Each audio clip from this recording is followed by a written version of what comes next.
I shouldn't have to do this, Facebook. I shouldn't have to do that. Thank you, Medium Buddha. Thank you, yo. Nothing. I've done nothing different. Nothing has changed. All of a sudden, I see you working, but I got a workaround for you, Facebook, coming real soon. Don't worry about it, folks. I got you. Give me a thumbs up if you can hear this morning. Give me a thumbs up. Means everything. Good morning to you. Hey, what's up, Cass? Give me a thumbs up as long as you can hear me and we're having no issues. Telling you, ever since I see you working. I see you working. What? I see you working. I see you working.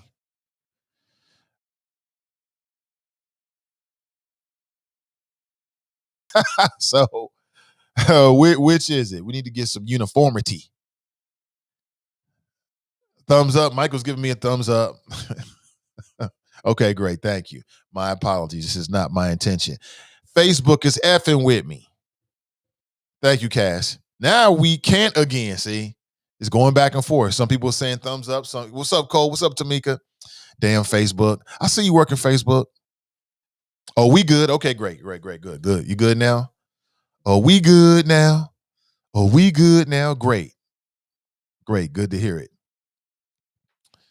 So let me get back to this. As I was talking about Eve Bolden, with two things. I'm only going to be with you up until 9 a.m. I got to make a hard stop at 9 a.m. Please like and share this.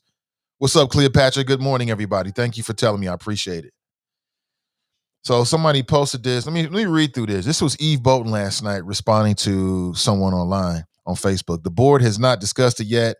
As just one board member, I would recommend the board administration support and maintenance staff continue to meet in person as we have throughout when the students are in person. We do that because we, like the students and staff, have a reason to be in person. We all have a job to do. We can provide and follow the protocols. However, as one board member, I'd advise against having an in-person audience at this time for obvious reasons. It's not necessary in order to continue to work or communication or participation.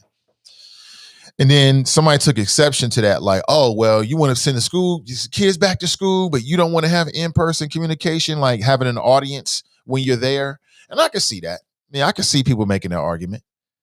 You know what I'm saying? I get it. Like if you're saying that the school is safe enough and the community spread is safe enough where we can go back to school 5 days a week, well, then everything should be normal then. If that's normal, everything should be normal. And I disagree with Eve Bolton. I would say that having the public there is different than just some other ordinary sort of like routine mechanism. That's part of the whole democracy. Not to say they can stand up and stop the meeting or anything, but that's how she feel about it. And I don't know. You have to tell me what you think about it. I know you're getting just a little bit of information here. So then when she said that, then somebody came back and said, well, basically, it's okay. Okay, we are asking for consistency in messaging. Is it safe or not? Your words say it is. Your actions say it's not. You and some of your fellow board members have made it clear you don't actually care about everyone. Ooh, man, that's tough. Those board members are going to have to deal with that. They're going to have to deal with that. That's comes with the territory right there. I think some of it's fair, and then some people might say some of it's not fair. It all depends on where you're coming from. Lisa writes, now you got to say it all over. Good morning. Right, Lisa. I got to say it all over again. So take it from the top. I'm only going to be with you up until 9 a.m. this morning. That's number one. Number two, we set up today's topic. And among other things, I want to talk about this case coming from Houston. It's just a terrible situation, man. Man, just bad situation where a woman, just imagine this. Because this is everyone. This is all of us. We've all been in this situation before where you're leaving the gas station. And you got your children with you. And not you're leaving, you're at the gas station, you're pumping gas, your kids are in the back seat or in the car. How many people have ever been in that situation before? Raise your hand. I know I have. Welcome to parenthood. It comes with the territory. You got to get gas, got to get petrol, right? For your car.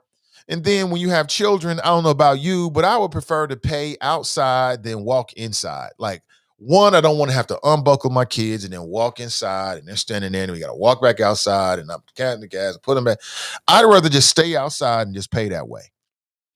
How do you feel? Do you feel like that's like how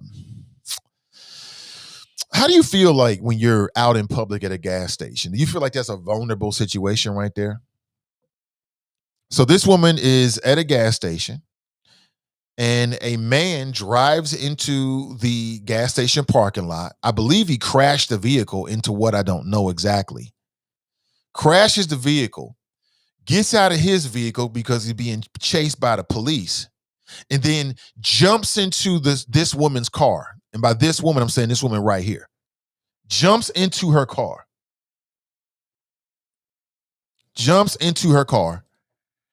And hold on. Jumps into her car. Her name is Daisha Smalls.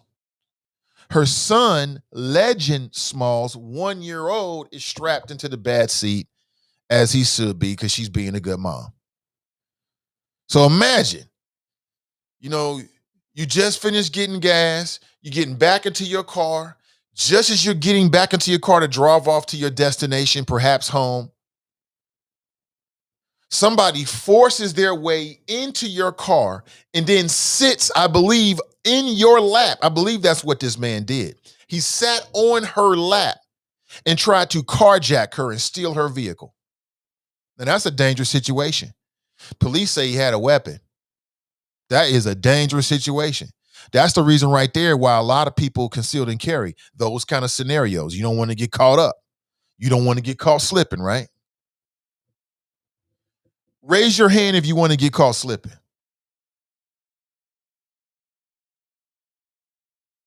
Raise your hand if you want to be a victim today.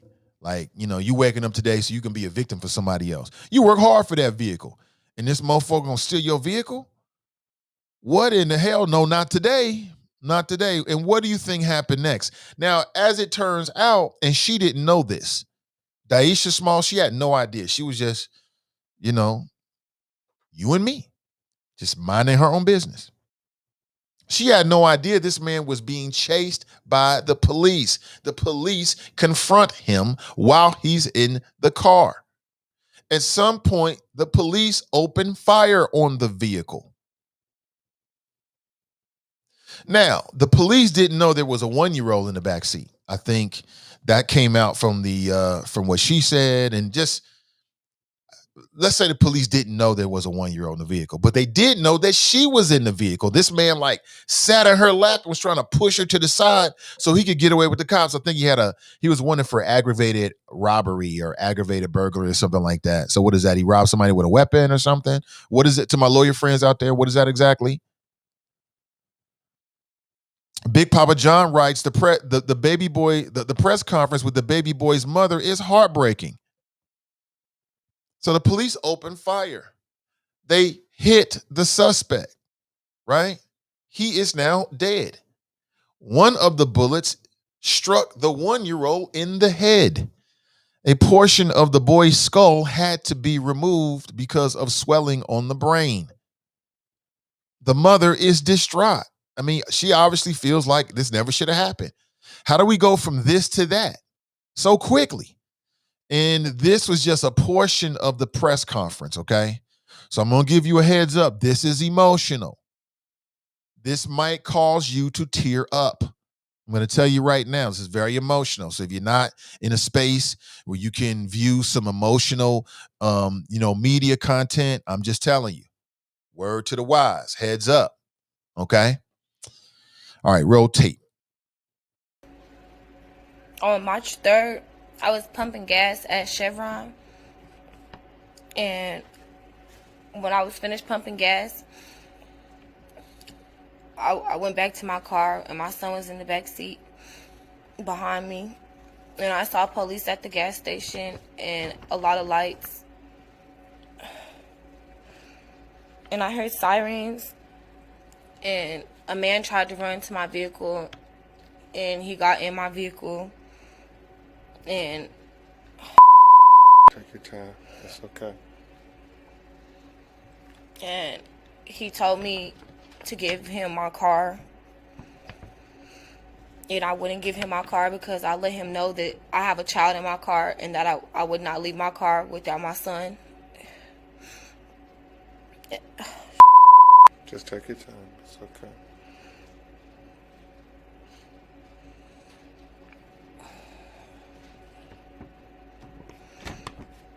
I was sitting in the car when the person jumped in my car and the police were right behind him.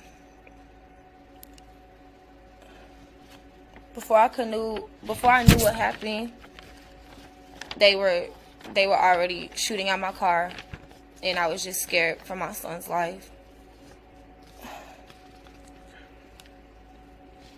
My son has been fighting every day for his life. And he's struggling on his own to breathe by himself, to move by himself. And we pray that his life we pray that he has a healthy life and a healthy, safe recovery. My baby didn't deserve it. My baby didn't deserve to be shot, especially not by the police.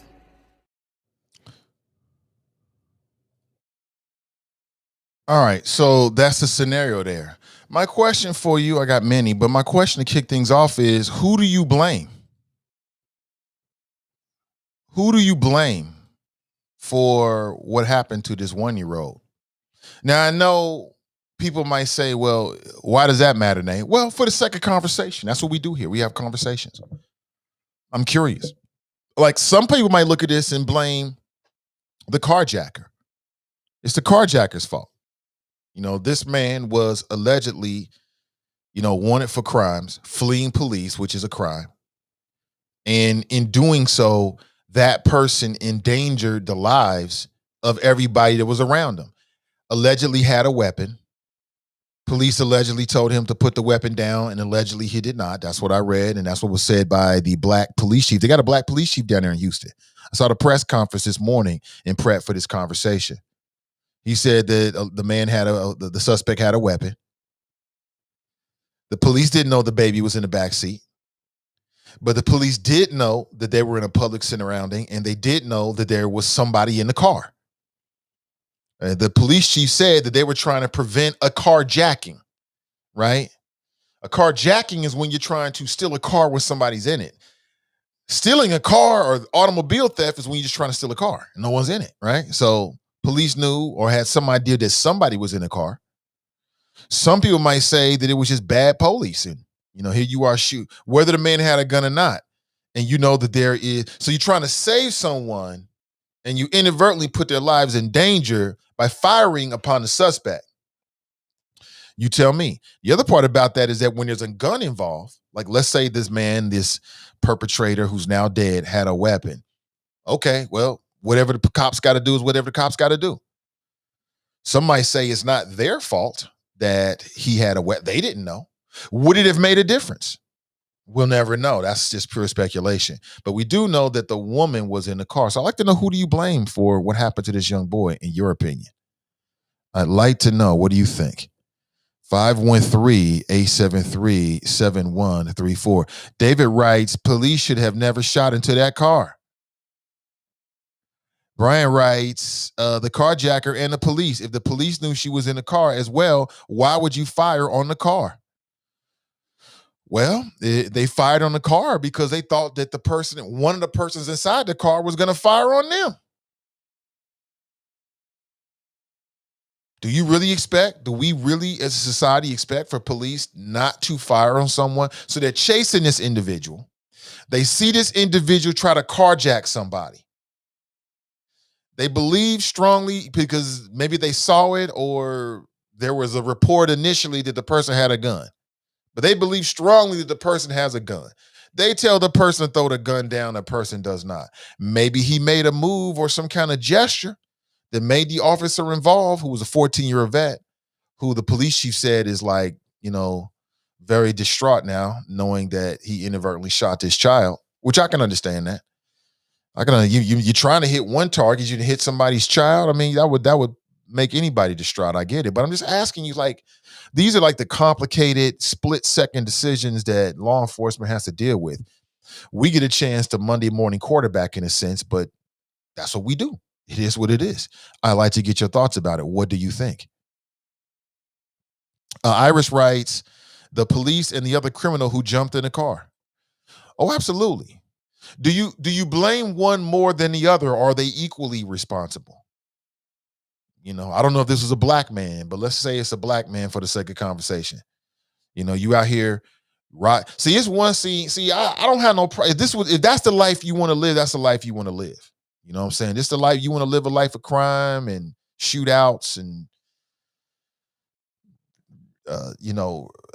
police chases and whatever you want to do. Go right ahead. Okay, that's your life. But when you start bringing innocent bystanders into it, that's a whole nother subject right there. That's a whole nother subject.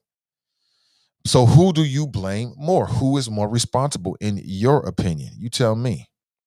Iris writes, would the police have opened fire on a car with people in it? That includes the carjacker. Well, that's what they did. Iris, that's what they did.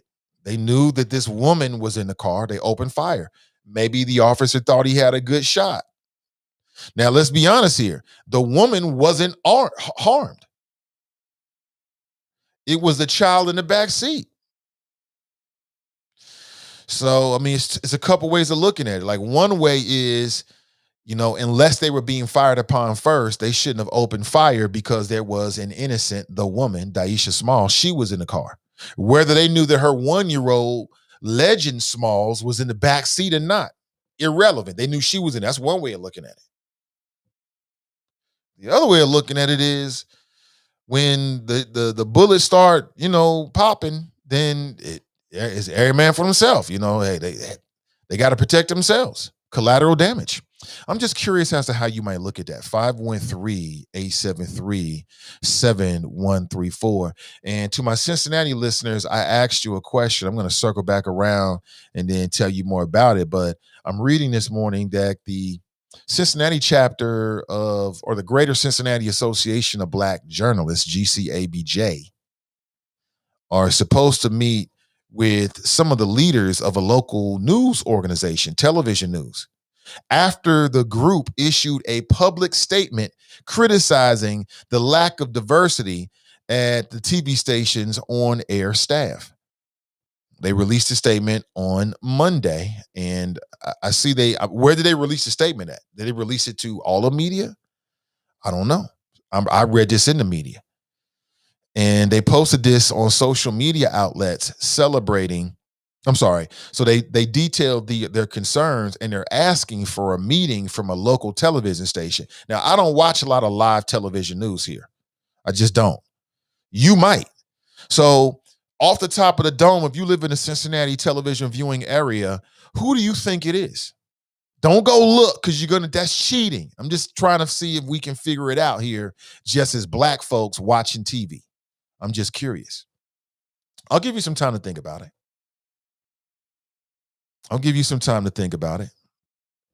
I'm on GCABJ's Twitter right now. Let me read the statement to you. Matter of fact, let me put it up on the screen at the same time.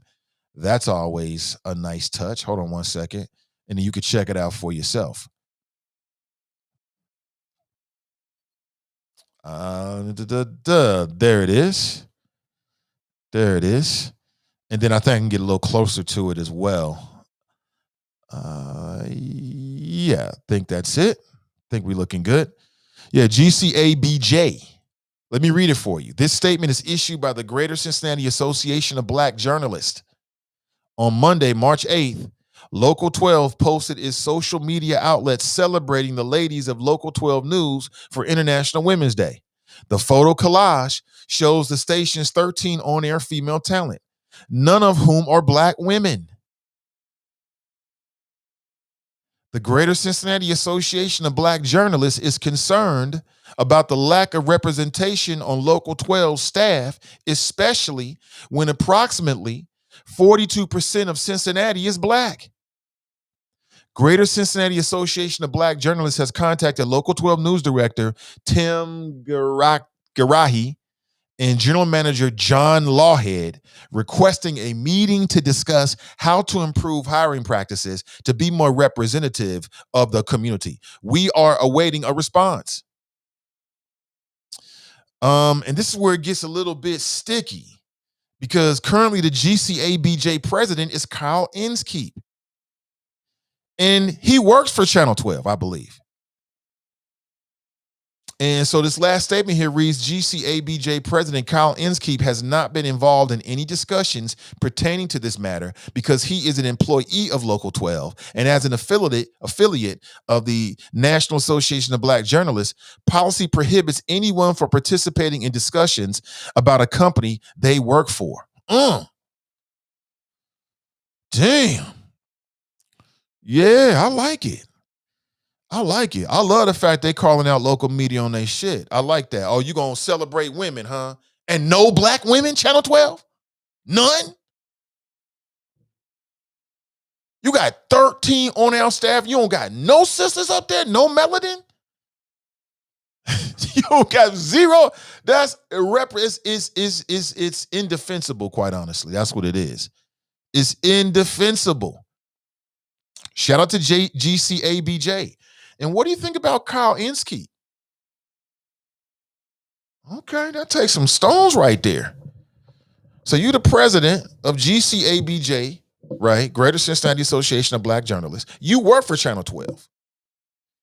And yet GCABJ is still going to hold Channel 12 accountable. That could get messy. That could get messy. So what I would say, and again, I haven't talked to Mr. Inskeep or anybody at GCABJ. I just read it this morning. But what I would say is that people always asking for people to stand up in this city. And when they do, in some cases, they ain't got nobody behind them. Where y'all go, right? You know what I'm saying? You support black media, you support these organizations that's in that fight, raising awareness, then, hey, it is what it is. It is what it is. You got to support them. You got to support them. How much does it really matter that you got a local channel here in Cincinnati and they have a serious, obvious lack of diversity in terms of their on-air staff? Like who is representing you out there in terms of the media? I think they had a sister, Ingram. Her name is Catherine Ingram, I think it is. Ingram's her last name. I think she just left back in October. She was with Channel 12, I believe. If I'm wrong about that, set me straight. If I'm wrong about that, then set me straight. Somebody asked, so you going to turn? Thought we just had Spreaker on. Let me double check again.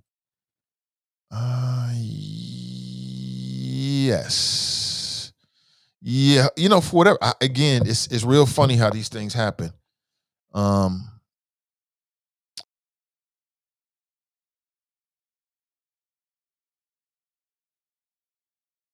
Spreaker today. I'm only going to be here until 9, so give me 1 second here, and let me take a look to see what's up. What do you think about that? You know what I'm saying? That's kind of a bold move for Kyle Inskeep because even though he's stepping away, which I think is smart, right? That would get really, really messy if he's the president of GCABJ, and at the same time is working for the organization that GCABJ is putting pressure on. But that's kind of what's happening. He just isn't involved with it. I think it's a ballsy move. Again, from where I'm sitting right now, seems like a ballsy move by the president of the local chapter or the president of GCABJ, in my opinion. That's a ballsy move. You don't see that happen a lot in this city. When black folks be so happy to get them a little media job here, or a big media job, however you want to look at it, they ain't trying to rock that boat. And again, I think in some cases you can do more good from the inside than on the outside. It depends on it.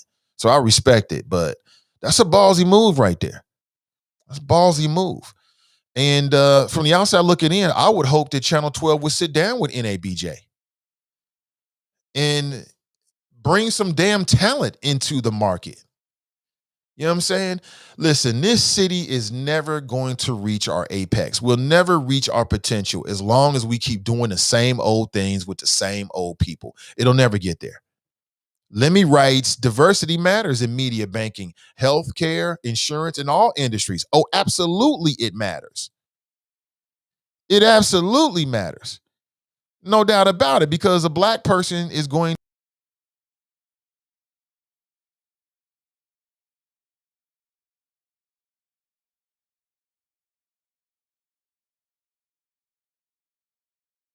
the organization stronger. These organizations, these media organizations, I'm speaking about media in particular, but across the board, no matter in any industry, as long as they are not open to diversity, they will never reach their apex. They will never reach their full potential as a company. It'll never happen. You're always going to be a couple of steps behind if you don't have melanin at the table. It's just what it is. Those are my melanin insights. Speaking of which, I want you to, and you'll see a promo go out today and throughout the rest of the weekend, but the ladies at Melanin Insights Podcast are going to go, they're planning to stream live this Sunday. So make sure you check it out. You'll hear more about it. I'll keep talking about it throughout the week. And you can find us on Facebook, Sin Digital Media. Nat writes, white people hire people who look and act like them. They do, but again, I love it. I love. And for what I understand, apparently GCABJ was, again, correct me wrong, any GCABJ members out there, but they were trying to reach out and didn't get a response. So it culminated to this. This is how I'm reading it. If I'm wrong about that, then set me straight. So far, they only got 24 retweets on here. Why don't they have more retweets? I don't get it. And I love the timing of it. Ladies of Local 12 News. And it's like, didn't anybody at Local 12, when they were putting together the ladies of Local 12 News for International Women's Day, this is the tone deafness. Did anybody say, oh, we ain't got no sisters? This ain't looking good.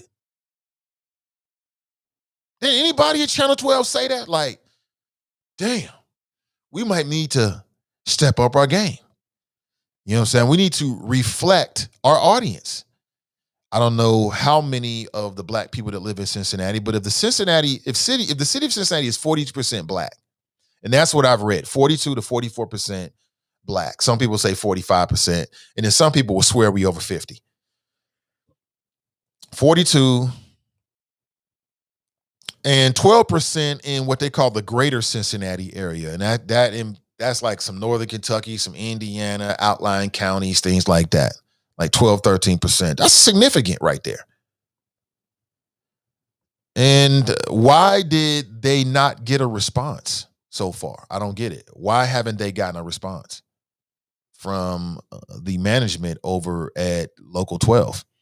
But we shall see. I want to get your thoughts on it.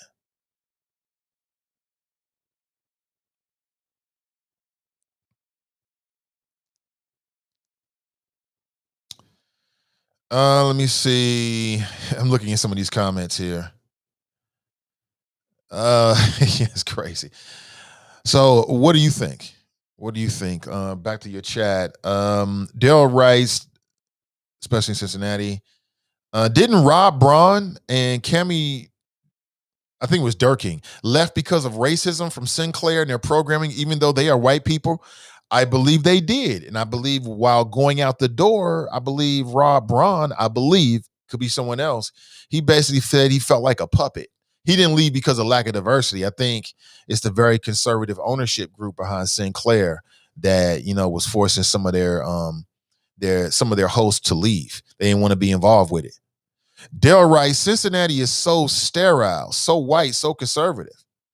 It's changing, though. It's changing. AR writes, liberal women, some ain't capping for someone that's potentially their competition. Wait.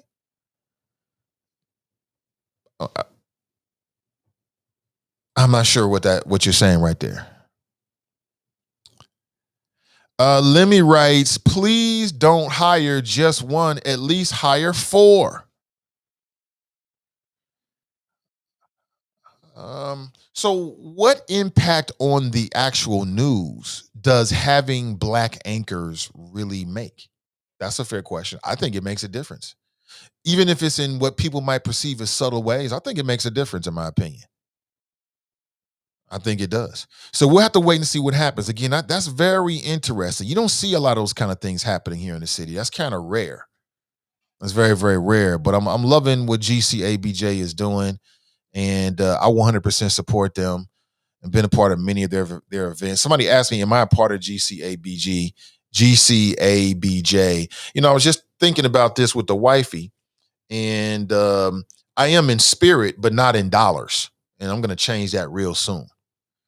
I am in spirit and support. Anything they do, I have promoted for years, and will always and will continue to promote it, and have been a part of a bunch of their events, and will continue to be a part of the events. But in terms of my dollars, no. But I'm going to change that real soon.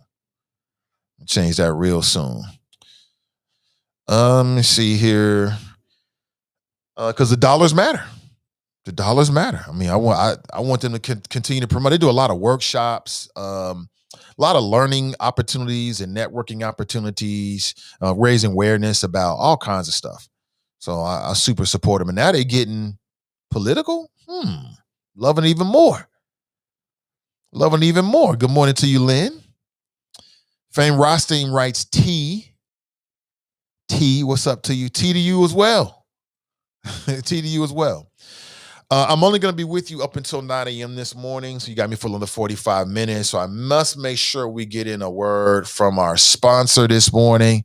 Today's show was sponsored by Focus 21 Series, and there is a free ebook that is available for you to download this morning.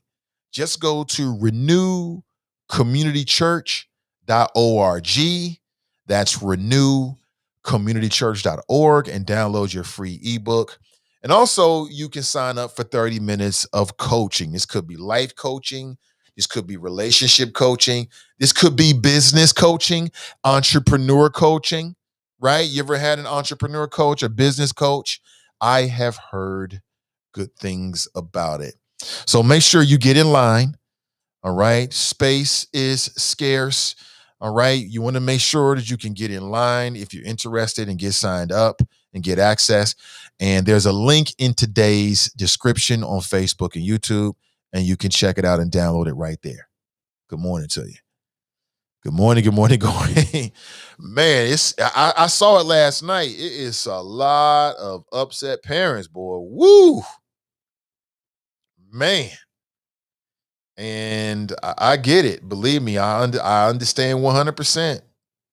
I talked with a parent by phone a couple of days ago. Maybe it was Sunday. Not happy with the decision of CPS and things and the way things are actually going to work. It's going to be very difficult for a lot of people, but it's already been difficult. And what I want to say to all the folks out there that still have some residual feelings about that, then it is what it is. Keep that energy. Do something about it. But number one, take care of your family. Take care of your family, number one, first and foremost. You know what I'm saying? It is what it is, family. I've been asked several times, do I think that the board might change their mind? And I've told you since day one, no, I do not think they're going to change their minds at all. And there's a lot of politics, and there's politicking being played in some subtle ways. I was speaking with a parent, and she brought something to my attention. It was like Sunday, Monday. She made an excellent point that it had just gone over my head as I was viewing it. You got some of these board members that are playing each other. Some of these board members are playing each other or getting, and they're playing the big game of politics right in front of each other. You got to go back and watch those board meetings to really, really get the subtleties of what's going on here. And I wonder where the real influence on the board is. I don't know if it's with the president or not. I mean, she's the president and all of the privileges of that position, but I might spend some time breaking that down real soon, frame by frame. But in general, what I would say is, as parents, we got to make it happen. We're going to have to do what we got to do together. Some difficult decisions. People keep asking me, Nate, what's your daughter going to do? I told you. At this point, we haven't made a concrete decision. She's at Walnut. We have until Monday. They they push back the due date for all parents at Walnut to tell people what they're going to do, so that the parents at Walnut can have the information that's supposed to come out at the parent virtual meeting. So we'll find out then what's going on and make a decision afterward. But I'll say it again, my daughter she's more anxious now than she was before. Now, this is just one person's, observation. But my daughter is more anxious. She has more anxiety now. She has more confusion now than she did before the board made the decision to go back to 5 days a week. Now, I know the board members don't want to hear that because, those kind of viewpoints don't really matter too much to them. But that's the reality of it, because there's so much flux. It's so much of a question mark. And then she starts telling me, well, they said that at Walnut that we can go for a couple days and decide later if we don't want to go anymore. And I'm like, just more confusion, just like a big cluster, what. But this is what we're going to have to navigate through, my friends. We've dealt with difficult situations before, and we'll get through this together. Simple as that. We'll get through that. We will get through this together. Let me see. I reached out to Carolyn Jones a couple of days ago, and I don't think she's responded. She might not think too fondly of coming on the Nathan Ivey show anytime soon. Let me see here. Yeah, no response yet. I'll try more. We'll try more. She is the board president, but we'll see what happens. We will see what happens. I think it's hilarious. It's good to know that such an organization exists. Oh, GCABJ? Oh, absolutely. Yo writes, anybody hear about the white guy in Atlanta that killed 8 people? Yeah, I mean, you couldn't hear it because Facebook was fucking with my sound. But yeah, I started the show talking about that. Allegedly, he killed 8 people, 21 years old. 21 years old, and this is what you're doing with your time? And some folks are saying it was racially motivated because all of the, to this point, the information is that all of the victims were Asian. I don't have a problem with Asian people. I'm not mad at the Asian community about coronavirus at all. I don't blame them. I don't know what China did, if they weaponized it or not, but what in the fuck does that have to do with Asian folks that either are Asian American citizens or they were born here or came over here? What difference does that make? I don't get it. People are more mad at Asians, Americans, than they are the former president. That don't make no sense whatsoever. Sister Iris writes, Nathan headed to Columbus with some of the young leaders this morning. Keep sending us good energy as we fight for our rights. Listen, if you missed yesterday's show, you missed a whole lot. So yesterday we talked about, and again, we'll continue talking about it. I'm open to bring it up today with the time that we have. I'm only going to be with you until 9 a.m. But yesterday, what we found out is that there is a bill that has been introduced. There's actually conversation about it in committee in the state of Ohio right now that would criminalize insulting or taunting a police officer. Yeah, I said it. You heard it here first. It would criminalize insulting or taunting a police officer.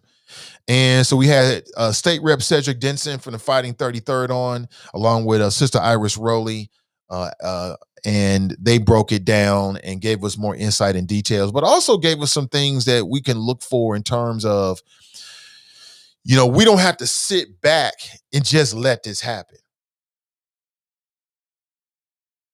You can let your voice be heard. You can reach out to, what Cedric was saying is reach out to him via email.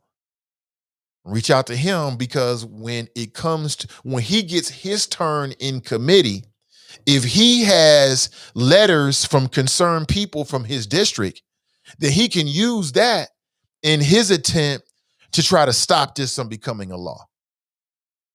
How many people have any confidence in Mike Dewine? Raise your hand if you have confidence in Mike Dewine. I don't see any hands. Like, how could you? The man has no spine. So we don't know what he might do.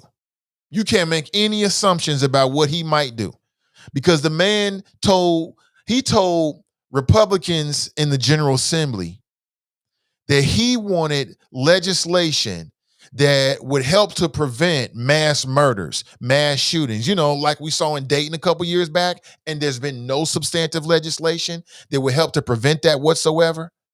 And what the Senate and what the Republicans in the General Assembly gave him was an expansion on Stand Your Ground, and he signed it. Here's a man that tried to bully the Cincinnati Public School District and the black female superintendent because the school board decided to err on the side of caution when it came to Walnut Hills. He got time for all of that. So we don't know what this fool might do. We don't know what Mike DeWine White might do.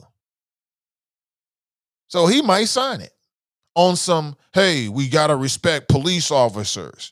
So they'll go cherry pick and find the most extreme example of the social unrest that happened last year. Maybe an example of somebody that threw a water bottle or something more dangerous at a police officer during the social unrest. And they'll hang their whole justification on that. We've seen it before. When Mike DeWine signed that Stand Your Ground expansion, he said, well, this wasn't what I was looking for, but I told you that I support these kind of things, right? I'm telling you folks, don't sleep on this. That could be the law in Ohio, where if you see a police officer in the process of like doing what happened to George Floyd, you can't even open your mouth and say anything. You can't even verbalize anything because you might. And what was the term that the Columbus Police Division chief who testified to the committee said? What did he say? Mentally distract. How do you mentally distract a professional? That sounds oxymoronic. I mean, we played the video. It was unbelievable. This man basically was arguing in a scenario where you can have a police officer who's doing what happened to George Floyd by Derek Chauvin. And this man argued that the bystanders who might be yelling and screaming at the officer to get them to stop killing someone might get so distracted that he might kill someone or do something else dumb. And it's not the officer's fault because the officer can do no wrong. Right? Like once you become an officer in the minds of some people, you can do no wrong. Everything you do is justified. It doesn't matter what it is. Because at the end of the day, they'll hit you with the, oh, I got frustrated.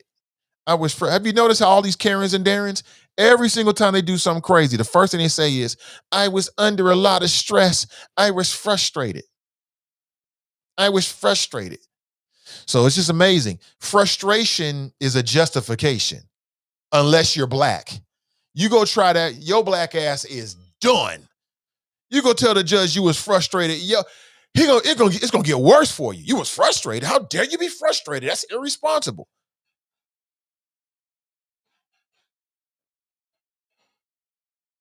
It's the truth.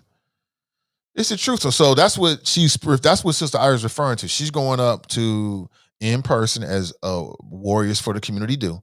She going up in person to represent for us, and I wish you safe travels and a successful trip because to me, and again, I'm not saying I'm an expert on this, but from what I read and what I understand, we're talking about House Bill. Keep your eyes on two things: House Bill 22 and House Bill 109. That you should burn that into the back of your brain this morning and research it and know what's going on. And if you're concerned, fire off an email to Cedric Denson so he can use that. Fire off an email to your allies so they can use that. So they can say, wait, some people in Cincinnati got some sense. Nathan from Cincinnati says, and he can use that. That's what he was saying. That's the reason why they came on. Number one was education, but also to say, hey, listen, all is not lost, y'all. We can do something. We are not powerless. Here's what you can do. So if it sounds like something that you might be concerned about, then do whatever you feel you need to do. But my job is to make you aware.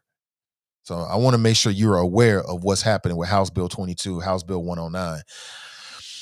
I don't get it. To me, it seems to be, just ways to, number one, curtail your First Amendment rights. Everybody cares about the First Amendment until somebody stands up and says something that you really, really, really, really, really don't like. Then all of a sudden, the First Amendment doesn't mean anything. I saw a video of a police officer that picked up a teenager. She was a minor. Apparently she was having some issues and she got caught out. She was supposed to be on house arrest. She got caught after her hours in the car with a friend. She gets arrested. They take her down to the precinct to process her. As they're walking in, you see the video. It's a white male officer, black teenager. He reaches to take a scarf off her head and she flinches. This man picks her up and slams her on her face. Now, why is she landing on her face? She landed on her face because her hands were in handcuffs behind her back. Picked this girl up, slammed her on her face. You can see in the video blood everywhere. Do you know what he said in court? I got frustrated. These Karens and Darrens love it. That's their biggest excuse. I got frustrated. I had a bad day. So I'm going to just do whatever I want to do to you. And then I'll learn my lesson by what I did to you. Lynn Rice, please tell me what GCABJ, Greater Cincinnati Association of Black Journalists. That's what it stands for, Lynn. Greg writes, Grand Risings, Nate and the Choppers. I'm going to reach out to GCABJ and see if we can get some money on. Danita writes, good morning, all. One of my students just came in with a smile on her face and said, it's a great day to have a great day. I am passing that to you as well. Well, I'm going to catch that, sis. Good morning to you, Danita. Always great to see you. Danita don't play no games. She be holding my feet to the fire. I love that. Don't change one bit, sis. I love it. Fame is back. What's up, Fame? Good to see you, man. Just wonder what happened to you, bro. He writes, Nathan, Kyle Inskeep is not a black man. He's a gay man. Read that again. Remember, he had those black boys at a basketball court teaching them how to tie a tie. I do remember that. I do remember you caused all kinds of problems. I do remember, I had to apologize to Kyle Inskeep because of you. I do remember all of that. Yeah, I remember that. Yeah, it's just like I said, I support GCABJ. I support them 100%. So they did an event. It was a great event. I went to it and reported from it and promoted beforehand. But they did an event over in Evanston in their gym. And I don't remember all of it. It was a community event, and I think they were just connecting people with the media. So they invited a whole bunch of people locally with media experience. It was a great panel. I believe I was the moderator, I think. I can't remember. I think I was the moderator. And it was a lot. I think it was all black men. And they also set it up so people could get haircuts and doing all kinds of stuff. It was a great event. And I do remember you said something. And then at the time, I got a chance to interview the president back then, black female. She since moved to Indianapolis, I believe. Beautiful sister, and in terms of her spirit. And I can't remember all that would happen. I just remember I had to apologize to Kyle Inskeep because I think he took it wrong, something that I said. I don't remember the details. But I just remember that. And I remember you was dead wrong talking about his sexuality or something like that. I don't give a damn if he's gay or not. So what? I don't know if he is gay. I'm not saying he is or not. I have no idea. It's irrelevant to me. When I've seen him on TV, I think he's doing a good job. I'm glad to see they got a young brother on television. Other than that, none of my business, makes no difference. But you seem to be preoccupied with his sexuality, Fame, and I'd like to know why. Greg writes, where was the accidental shooting of a 1-year-old by police? Was it in Cincy? No, Greg, that was in Houston. This happened in Houston. I played the video. Oh, man, you talk about some emotional video. Oh, man, so emotional. So emotional. I got caught up in my emotions watching that this morning. So emotional. And I feel for this sister. Beautiful sister, mom. and, minding her own business. She ain't doing nothing to nobody. Some fool jumps into her car trying to carjack the car. Why? Because the police are in hot pursuit. He's got a weapon, allegedly. Police tell him he sits on top of her. And now imagine this, ladies. Sits on top of her and tries to push her out the way, scoot her out the way, doesn't know her 1-year-old's in the back seat. Matter of fact, he told her to get out the car. She said, no, my baby in the back seat. You're going to have to take me with you. That's a parent right there. That's a mother's love right there, right? Police roll up and tell him to drop his weapon. He don't drop the weapon. They open fire. Now, what I don't know is if he opened fire. Now, that hasn't happened. And the reason why we know it didn't happen to this point, because if it did, it would give even more justification to the police officer to open fire. And so you know how it is. Like when police officers are involved with shootings, when it appears they didn't do anything wrong and it's justified, we don't have to wait for a trial. The police chief will show up and tell you straight on the scene. When there's a police involved shooting and it looks a little bad or it is bad, and let's wait. Let's wait for the investigation, y'all.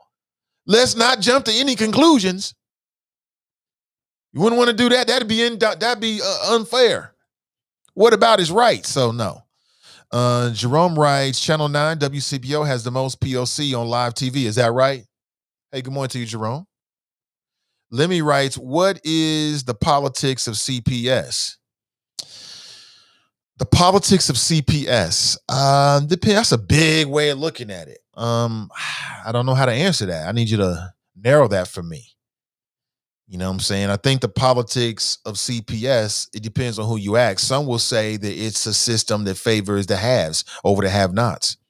A lot of people are looking at schools like Walnut Hills, and they believe that there's a certain privilege that and power and sway that collectively the parents at Walnut Hills have. As I've told you before, if there is a privilege, and I understand that, the privilege is where those parents and students are. That collectiveness, that's what it is. Now, if you got a high concentration of influential individuals, if in fact you want to look at it that way, you can look at it that way if you want to. Obviously, they're going to have an impact on it. But can you whittle that down for me just a little bit, Lemmy? What do you mean exactly? And I'll try my best. Danita writes, my son's pulmonologist has 2 kids at Walnut, and she is sending them back. I think it has to be a personal decision for each family. What is good for one kid may not be the same for the next. Yeah, you've been pushing that, but I still disagree with that. I disagree with that. I think that the personal decision option should only be available in the space that's safe. So what am I saying? What I'm saying is that in the pursuit of personal choice, CPS should not sacrifice health.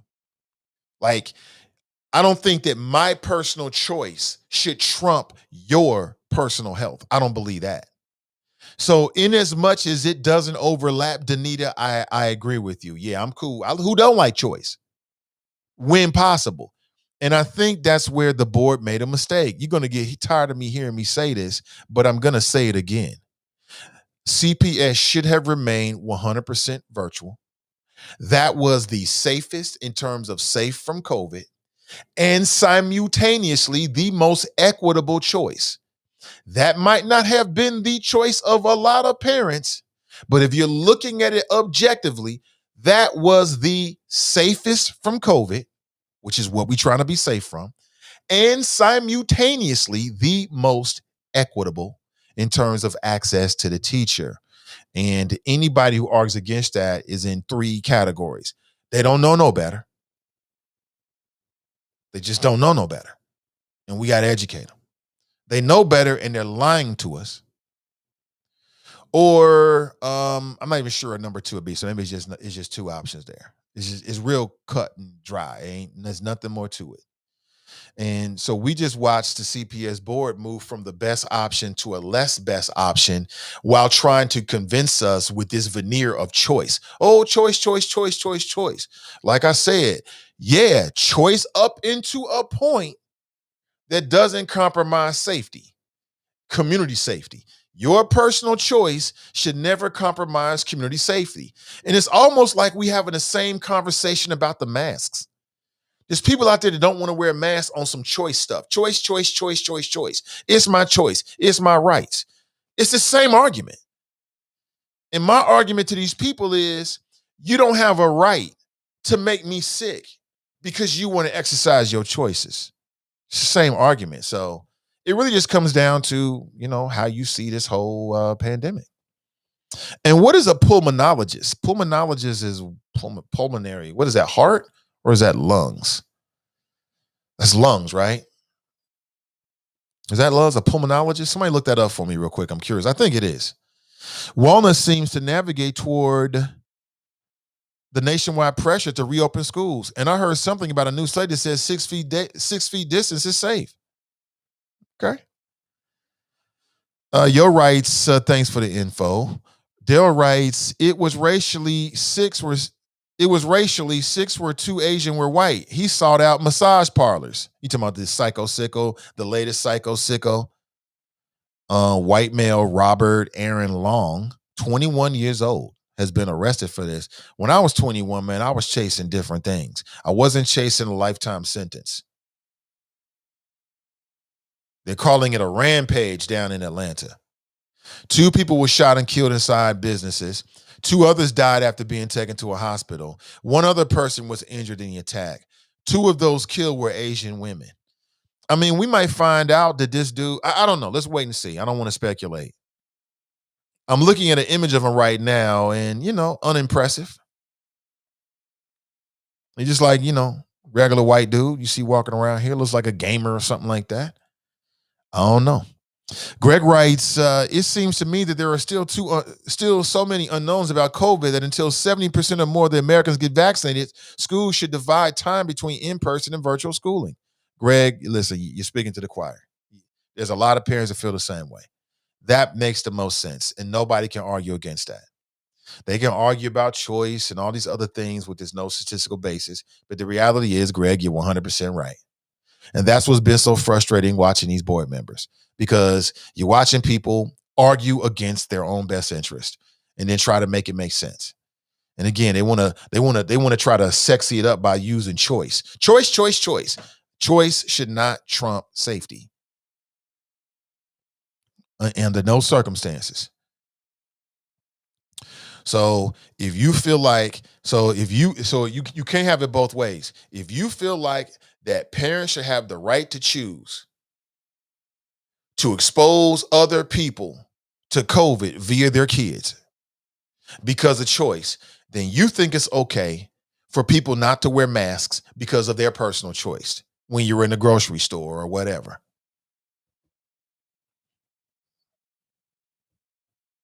Because that's what they're arguing. They're saying it's my choice, personal choice. I don't want to wear a mask.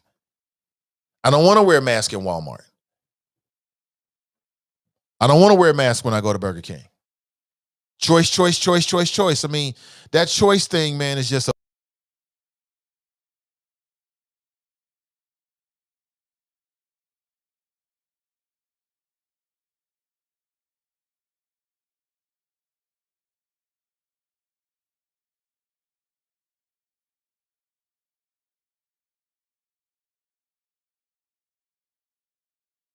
he has a routine.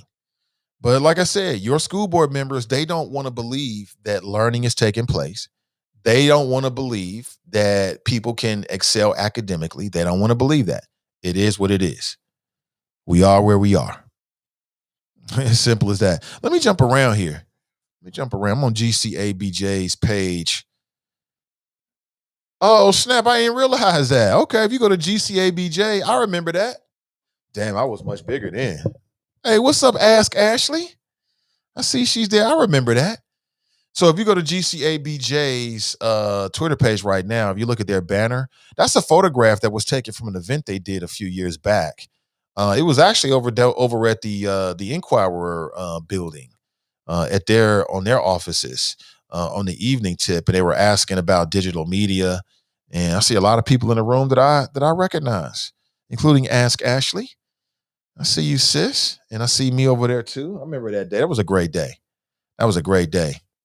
That sister sitting to my right, if you go on Twitter and look at her, she actually is the editor or the producer of a super popular podcast. I'm talking about into the millions in terms of plays. Super popular podcast. Super dope work they're doing with the Cincinnati Enquirer. Yeah, that was a very interesting day. Shout out to GCBJ. That's on their Twitter page right there. Let me see. Okay, we good. We good now. That's Facebook, y'all. It is what it is. You know, I'm gonna stop. I can't stop being me. So it is what it is. Before we roll out of here, I just want to make sure that I remind you that coming up on Friday of this week, and you are invited, there's going to be a public swearing in and reception honoring Charlie Winburn. He's the first African-American Hamilton County treasurer. This is again open to the public. The reception is going to be at Corinthian Baptist Church from 1 p.m. to 2 p.m. A complimentary box lunch will be made available to all participants, as well as plenty of social distancing space, and masks are required. If you're going to attend, masks are required. Today's show is also brought to you by the Focus 2021 series. There's a free ebook, a 142-page ebook with a lot of life lessons, may make you look at life and maybe some of the challenges, I put it that way, that you might be dealing with, might give you some tips on how to beat those challenges, how to navigate them. You can also sign up for 30 minutes of free professional coaching with Charlie Winburn. It could be on your business, it could be on a spiritual matter, could be on maybe a personal relationship matter. It's really up to you. But get signed up today. I know this is very, very popular. I want to make sure you can get in line and you don't have to wait a long time to receive your 30 minutes of free coaching. So sign up today at renewcommunitychurch.org. Sign up today. Get it in today, family. You got me for another 15 minutes and I got to make a hard stop. My number, 513-873-7134. But as always, you can always take a free ride on my thoughts any morning, any day. Good morning to you. What's up, Andrielle? Billy writes, the arguments are these parents that don't want to send their kids to school, keeping their kids at home, quarantine now? Or is it just school that they're saying is unsafe?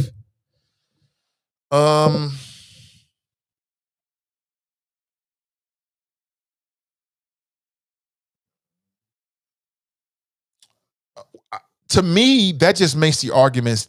But see, Billy, not really in my opinion. See, to me, that just goes back to why the quarantine was safer, because you don't know what people are doing on their own personal time. You don't know if parents are sending their kids to Sky Zone. You don't know that.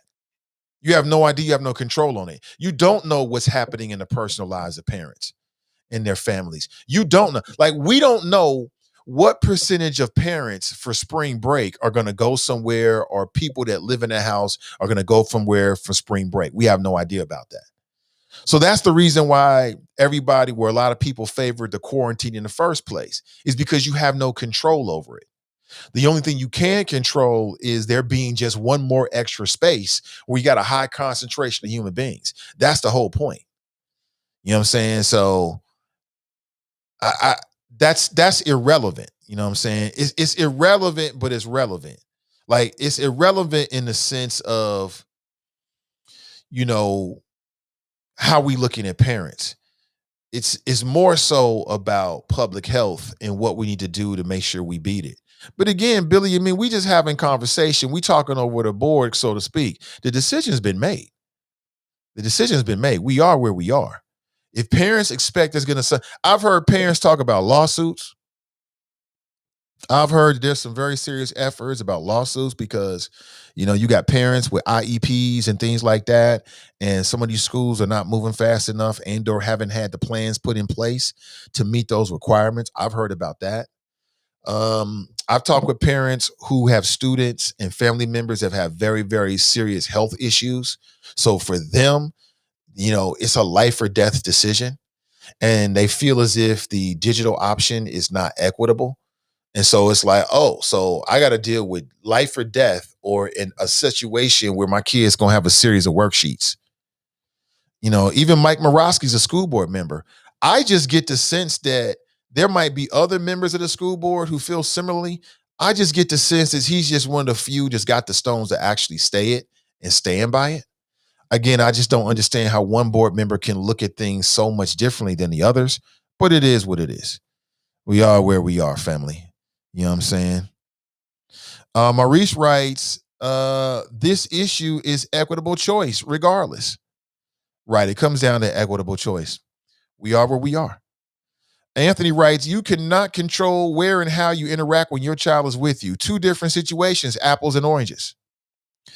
Nat writes, Nick Van, okay. Oh, okay, talking about UC and all that kind of stuff. Go right ahead. Have the conversations. Do you. Got no problem with it. I'm just telling you what I've heard. I've heard parents feel that way. There's a lot of parents that feel, whatever. There's a lot of parents that feel happy about it. Okay. It is what it is. We are where we are. What are you going to do about it? I hear people talking about these school board members. I was on, I think I was on Facebook and I saw Pam Bowers. Pam, if you're listening, good morning to you. And she was posting that she's running for re-election. And so she posted something about, she was posting, like, I was reading the comments of like her supporters, and she got supporters. People commenting like, yeah, way to go, Pam. You're doing a great job. Okay. I mean, everybody has a different opinion about this.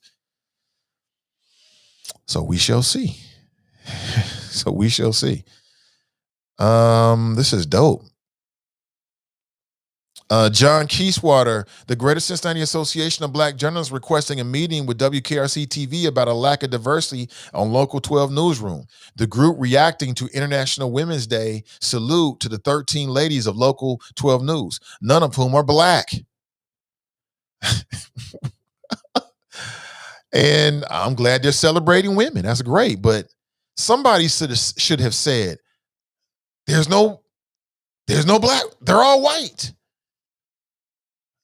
If that's the case, I'm not sure. They may have some folks from different, ethnicities or whatever backgrounds, but not Black. We'll put it that way. There's no Black women. They should have known better. I'm looking for that image right now. Was that something they did on the news or they posted online? If people know, I'd like to check it out. I want to look at the image. Celebrate us. Oh, man. Danita writes, here's the bottom line. If you want your kid to go face-to-face, send them. If you want your kids to keep them remote. No, that's not the bottom line, sis. That's not the bottom line. Some people might want to make us think it's the bottom line. That could only be the bottom line when in terms of education, it's an equitable choice. But everybody knows that it's not. Even the people that voted for a return to 5 days a week, I would imagine they know it's not as well. So no, that's not the bottom line. People want us to think that, but that's not the bottom line. No. It might be the bottom line for you, but that's not the bottom line for the parents who are concerned about if their kids are going to get COVID or get the education that they've been getting. I'm just telling you what it was around me. Personally, my daughter was not happy with being virtual. She wanted to go to school, but she understood it. She had developed a routine. The routine was working for her. Okay.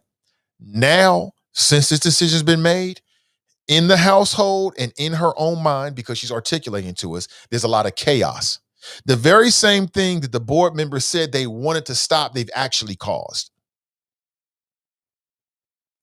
Because she's one of those students that wants to go to school, but doesn't want to go during COVID because she don't want to catch it. She's concerned about her health. She also has AP courses. And she's concerned about keeping her grades up so she can get into college. So now she doesn't know. And she's got to wait to figure out what's going to happen on a virtual town. Now, remind you now, previous to the decision, we knew exactly what to expect. Routines were already in place. And we're at the end of the school year. It's almost over.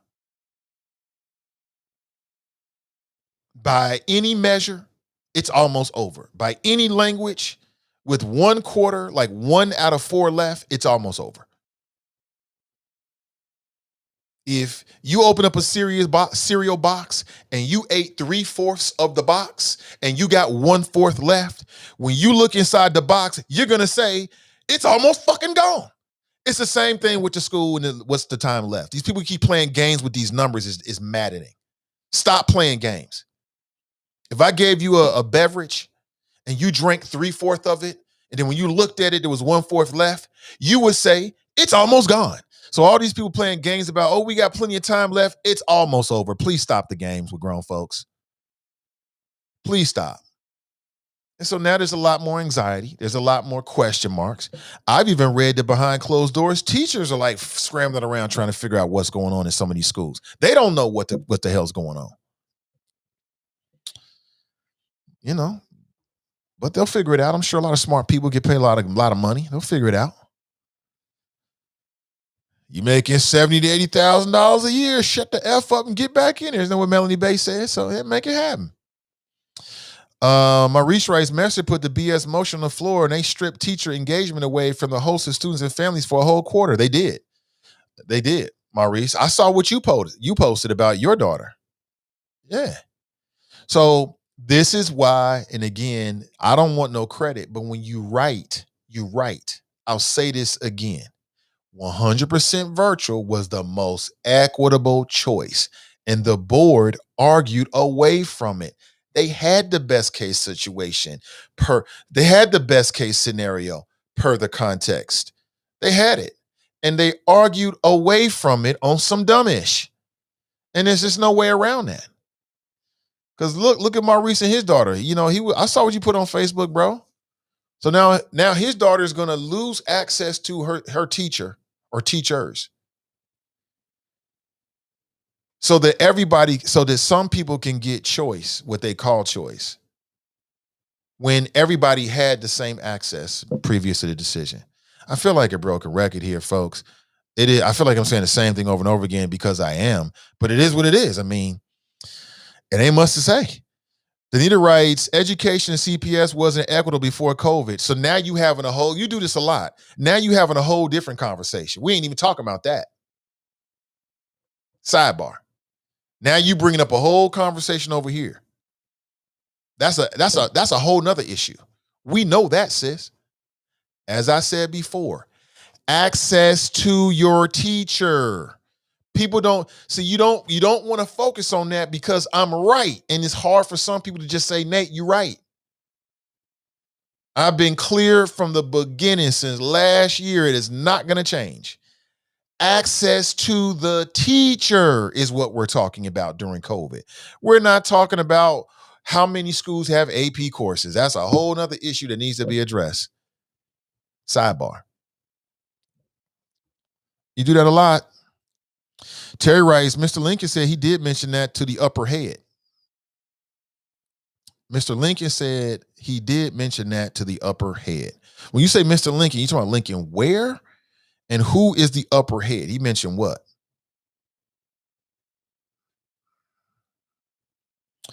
Let me see. Greg writes, so if you want your kids to stay in remote learning, will CPS not allow you to do so?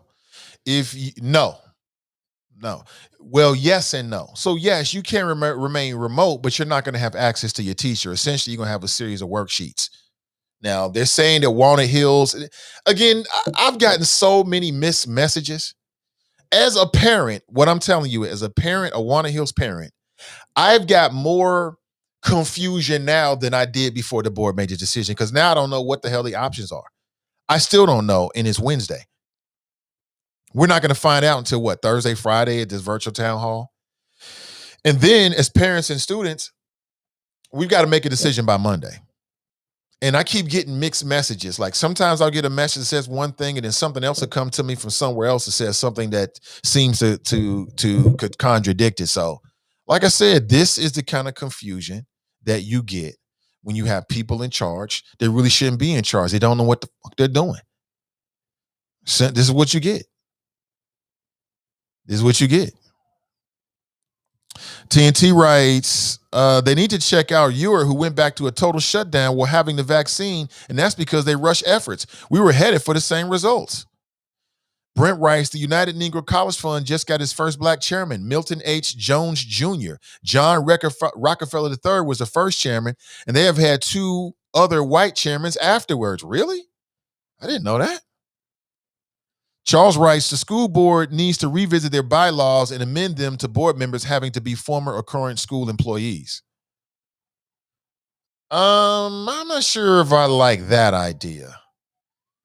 I'm not sure if I like that idea. Rick Jeanette writes, thank you, Nathan. No, it's not the bottom line. It's not that cut and dry, and it's not an easy choice for everyone. No, it's not. Danita is tripping on that. But again, that's her opinion. But she's tripping on that one. It's not cut and dry. It's a whole lot more to it, despite what the powers that be want us to think. They want us to think it's cut and dry. Well, you can download worksheets, so you're still in school. Yeah, that's the same. You got kids in AP courses or specialized courses. Oh, yeah, that's the same. Like I said, I mean, it's hard to admit, but let's just admit it. We had a best scenario, and now we have to suffer with the less best options because that's what these humans decided. That's what they decided. Simple as that. And I would also say that you got to hold the local Democrat Party accountable because many of these are Democrats and they were endorsed. So the people doing the endorsement have to be held accountable for the people that they endorsed. You already know. Y'all gets to work too now. You know what I'm saying? Let's make sure that this go around when the endorsements come down, that these endorsements make sense for the people. And not just somebody who you think can hold on to the spot. But again, I'll be here to remind you of that. Trust me, I ain't going nowhere. In fact, we're going to get even louder. We're going to get even louder with it. All right. Don't forget that you are invited to the swearing in and reception to Charlie Winburns. For Charlie Winburn, he's the first African-American Hamilton County treasurer. He'll be my guest. I think we're going to talk tomorrow or Friday. And he's going to talk more about, in particular, his plans as your treasurer. And he might talk about some other local politics. And then we're going to invite him back to come on again to talk about the Focus 2021 series in particular. So we'll separate those two. So we'll have him on initially, and we'll talk about, what he's going to do as Hamilton County treasurer. He's only going to be there until November. How much can he get done?